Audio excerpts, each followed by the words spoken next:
You know, here at the Miracle Center, we honor and value the pulpit. That's why we trust the Lord, that He will fight our battles. He has fought them before. He will fight them again. And so we never, I even encourage everybody here not to use the pulpit. Because people have not come to the church to listen to your problems. We don't come to church to listen to issues. Rather than bring ourselves to the Lord. But when someone tells a deliberate lie, it needs to be corrected. If he speaks whatever he speaks, as he has been for the past 3.5 years, you just let it go. Then you allow the law to take its course.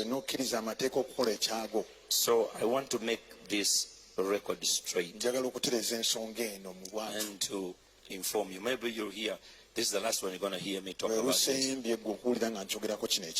until we watch how the court proceeding goes. And many of you didn't know. There is an ongoing court case at Mwanga 2 court. It involves over 10 people. 2 individuals are associates of Pastor Jackson Senyonga of Christian Life Church. Agre Kanene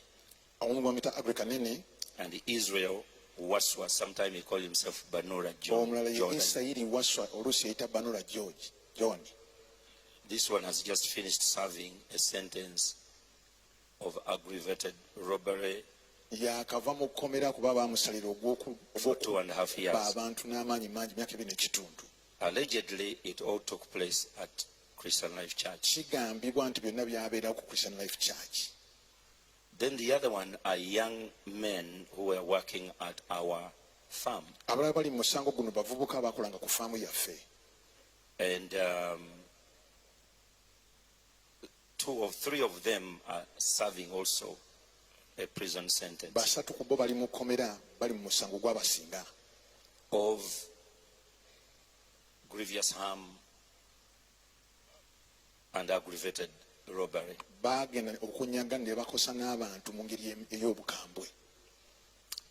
Then the other one is associated with Bishop Chiganda.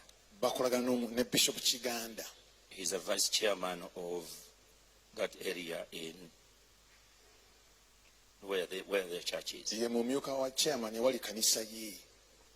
Now, Pastor Jackson Senyonga made a slandering statement.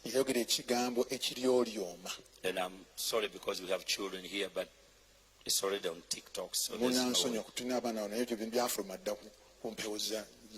He said that I made a statement to the police and I consented that there are marks on my private parts.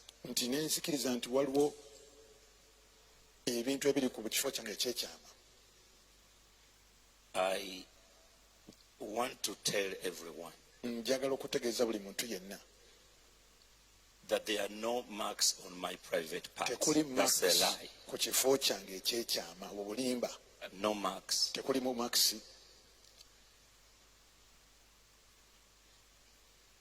I vehemently refuse that. And I did not make that statement.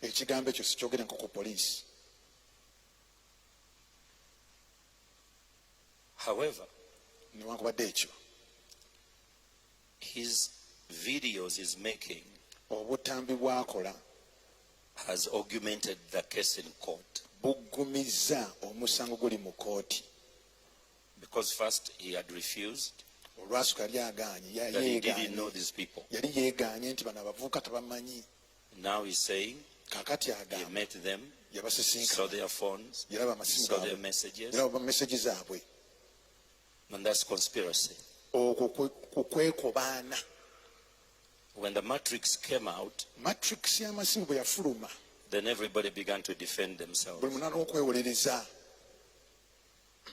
Until then, they didn't. Bishop Chiganda also has consented and agreed. Yeah, I worked with that chairman and we shared recordings. The recordings, you remember, which young people came here and stormed and said, "We are sodomized, give us our money." That is the case which is going on.